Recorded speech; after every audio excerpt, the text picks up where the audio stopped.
Pitt state officials say, like the state of Kansas, they too were dealing with fraudulent unemployment claims. President Biden is putting the spotlight back on his American Rescue Plan. I'm Skyler Henry at the White House with an update on the package's programs and the legal pushback on certain aspects of the bill. The 4 states' most watched news starts now. The Kansas Department of Labor is beginning to recover after massive fraudulent unemployment claims swept the state last year. This is KOAM News at 5. The state had to shut down its unemployment benefits site due to the number of fraudulent claims coming through the state.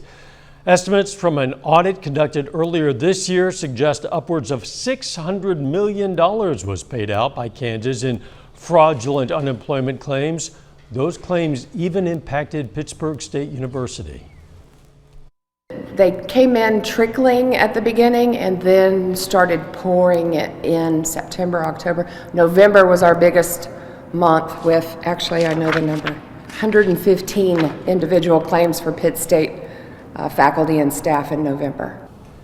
Coming up tonight at 6, we're going to tell you what tipped Pitt State officials off that these claims were fraudulent and what the state of Kansas has done since to address the issue.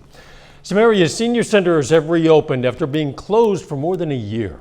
Senior centers in Jasper, Newton, McDonald, and Barton counties reopened on Monday.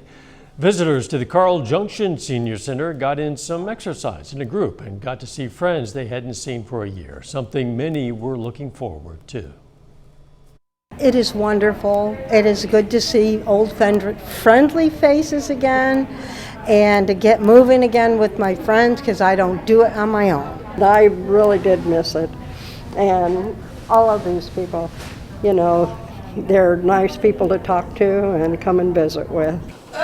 Tonight at 6, we're going to hear about some of the changes the Area Agency on Aging has made to make reopening as safe as possible. Doug Hetty, we've enjoyed some pretty nice weather today.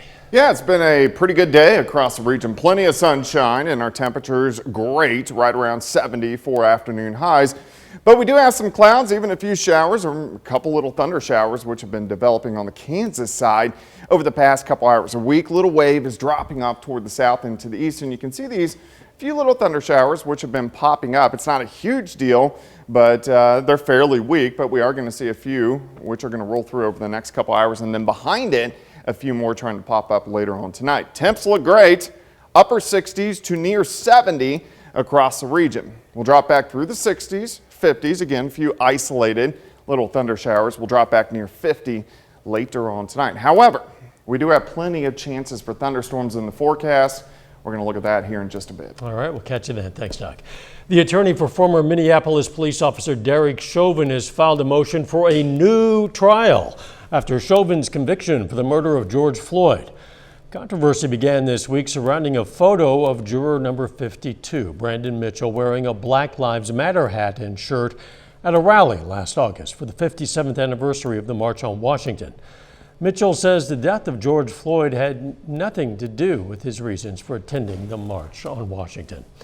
President Biden is using this Cinco de Mayo to push the provision of the American Rescue Plan, including a newly launched $28 billion program to help struggling families. But the nearly 2-month-old law also faces mounting legal challenges. Skyler Henry reports from the White House. President Biden highlighted his $1.9 trillion American Rescue Plan. The message is clear. Help is here. And the bottom line is this. The American Rescue Plan is working. Earlier, the president marked Cinco de Mayo by grabbing lunch at a Washington, D.C. Mexican restaurant, partially owned by Mexican immigrants. The eatery received funding from the pilot program Restaurant Revitalization Fund and the Paycheck Protection Program. The Restaurant Revitalization Fund, that's what it's called, the Revitalization Fund, will provide direct relief to restaurants and to hard-hit food establishments. Vice President Kamala Harris also focused on small businesses during multiple stops in Rhode Island. When I think of our small business leaders, I think not only of business leaders, but civic leaders, community leaders. The visit comes the same day the Small Business Administration said PPP loan funding has been exhausted. The pandemic relief law is also facing multiple legal challenges.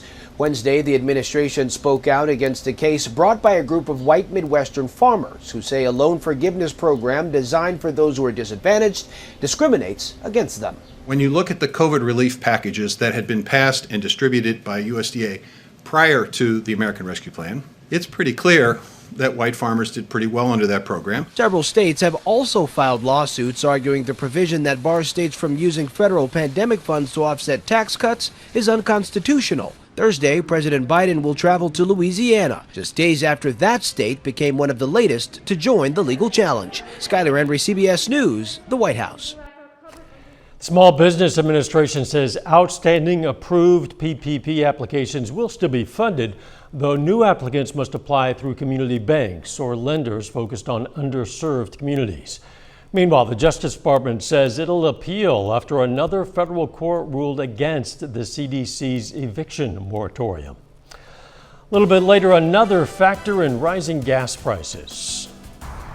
Gas is in high demand with the summer driving season approaching, but some stations may see a slowdown in fuel deliveries. I'm Michelle Medina, and I'll tell you why. And next in Health Watch, some doctors are using robotics to personalize joint replacements, leading to longer lasting results. Mouth art. Yeah.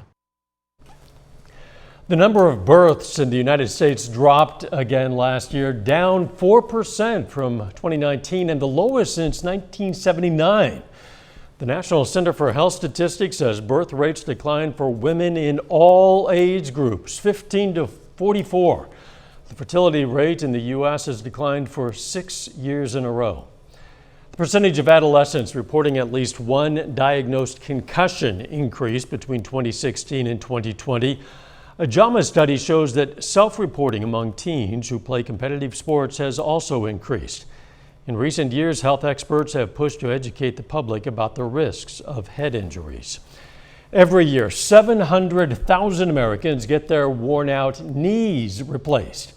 Experts predict those numbers will continue to grow. By the year 2030, as many as 1.28 million Americans will get new knees every year.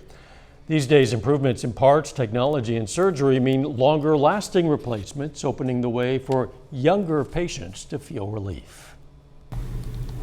53-year-old Lisa Rivardo oversees a busy dental practice. She's back and forth from her office to the exam rooms 100 times a day. I'm up more than I'm down. Years of working out and constant activity took a toll on her knees. 2 years ago, the pain became unbearable. The right knee was bad. The left was worse. It felt like it wasn't in its socket. Lisa tried ice, pain relievers, cortisone injections, and gel therapy. Nothing worked.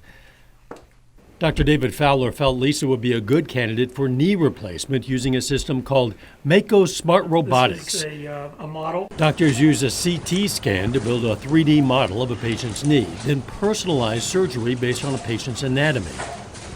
When we open the knee, we digitize certain points on the patient's knee.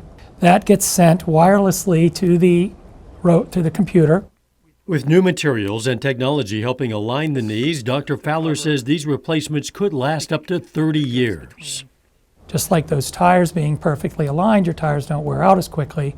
We're hopeful that that's true with the knee replacements as well. Dr. Fowler replaced both of Lisa's knees with the Mako system. Now, a year later, she's pain-free. I am very much looking forward to being able to walk my dog this year. Getting Pikachu off the couch and out the door with her. At one time, knee replacements were reserved for patients 65 and older because the replacement parts would last only about 10 to 15 years. Now, with parts lasting 20 to 30 years, many younger patients may be candidates for replacement. Tomorrow, we're going to continue to look into how doctors are using technology to heal broken bones.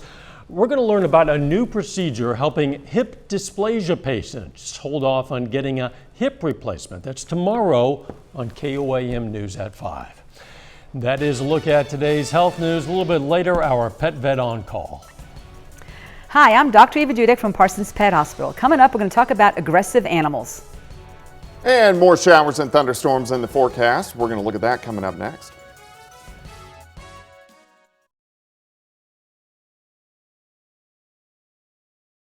Tonight on CBS.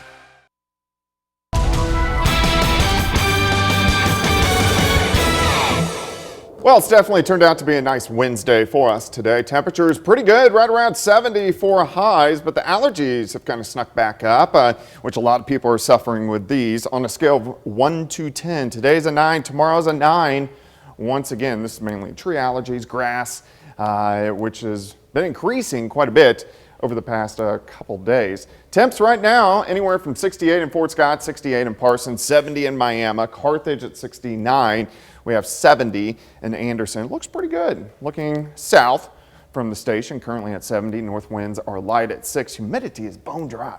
It's at 26%. Through the evening hours, we'll slide back through the 60s, 50s. We are going to have a few hit and miss showers out there. Temperatures right around 50 for an overnight low. And you can see some clouds that have been increasing over the past couple hours.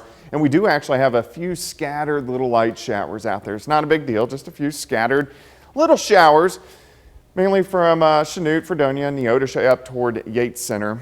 Again, not a big deal. And these are really falling apart as they work in, so I don't think that's going to be a big deal. We do have a little line of showers and thunder showers out across central Kansas. These could affect us a little bit later on tonight, but they're really going to fall apart.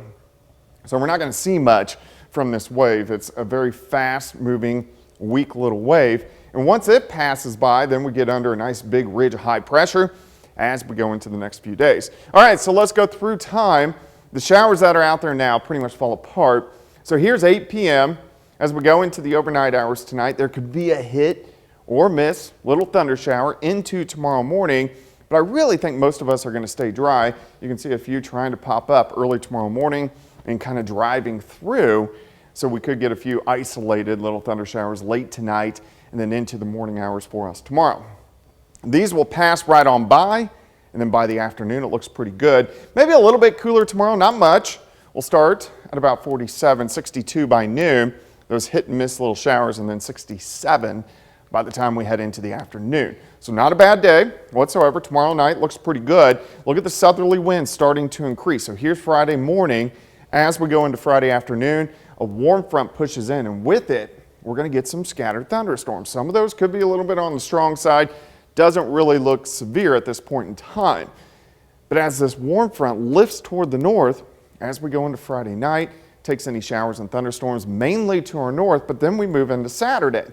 Saturday afternoon, we're in the warm sector. We could get some hit and miss storms. It wouldn't be a line of storms, but it would be kind of patchy little thunderstorms, but those could be strong, possibly severe, and then a line of thunderstorms will develop and drop through by the time we head into Saturday night and Sunday morning, and then the front drops through as we head into Mother's Day. So that's kind of the next severe event we need to keep our eyes on.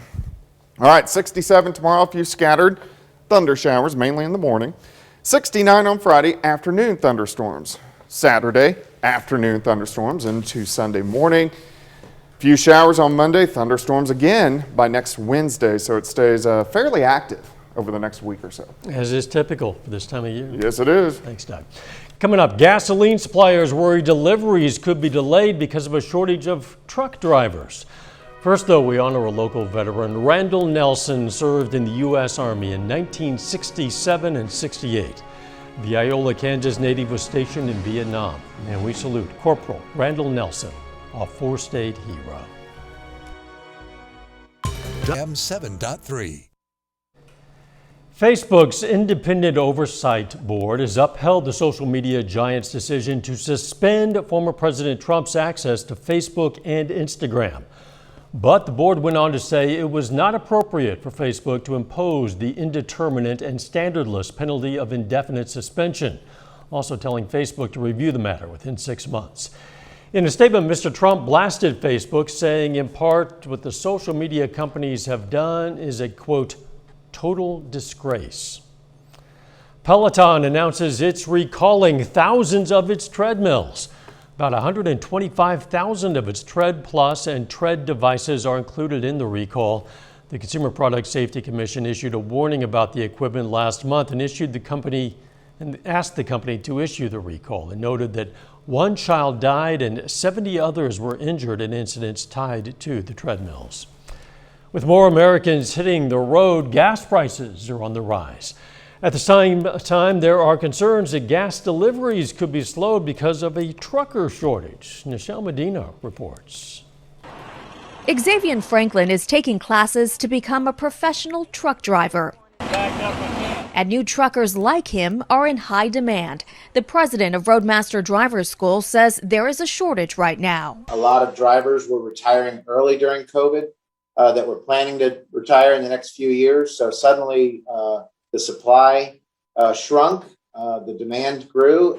Adding to the problem, many driving schools shut down during the pandemic, then had to implement social distancing rules when they reopened. Western Truck School in Sacramento has half the students they usually do. We've had to schedule our training out farther because of the number of people that are allowed inside the truck.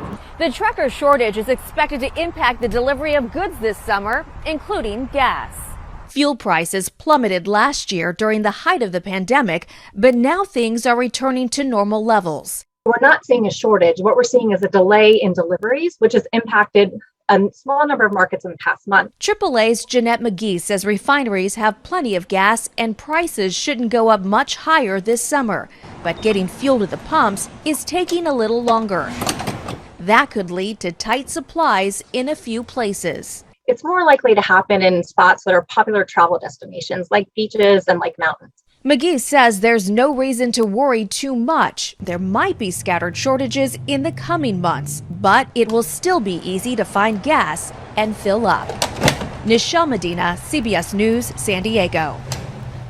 Plane maker Boeing faces another safety-related hurdle. According to Reuters, U.S. air safety officials are asking the company to give more documentation and analysis demonstrating that its 737 MAX subsystems would not be affected by electrical issues that were flagged last month. Our pet vet on call next.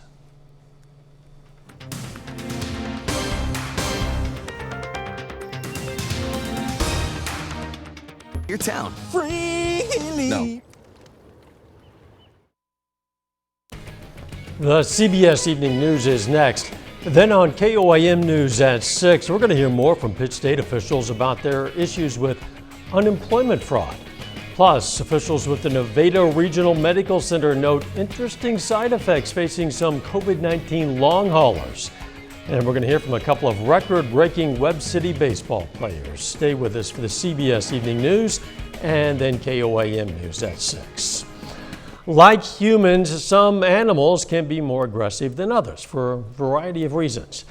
Today's question for our pet vet on call comes from Heather. She asks, what do you do when you get aggressive animals?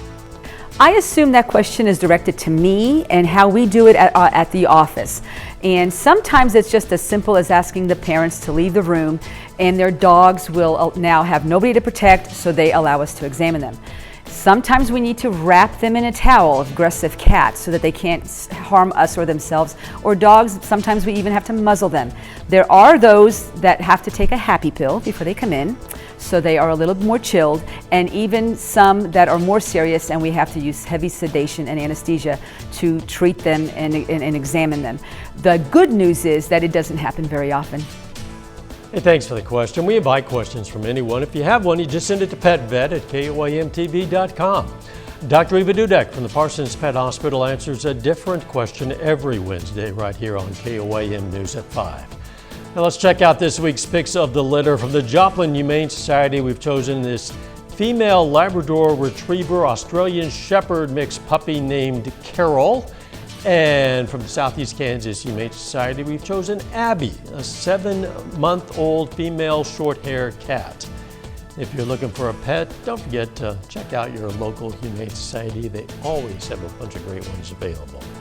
Checking back with Doug for a final look at the weather. Well, we are going to have a few isolated little thunder showers out there this evening, and then again late tonight into tomorrow morning. Then I think the afternoon looks okay. 67 for a high. 69 on Friday, a few more pop-up thunderstorms. 80 by Saturday, but a chance for severe thunderstorms late Saturday and Saturday night. Thanks for joining us. The CBS Evening News is next, and then of course we're going to be right back here for KOAM News at 6. We'll see you then. In the meantime, let's take care of ourselves and each other.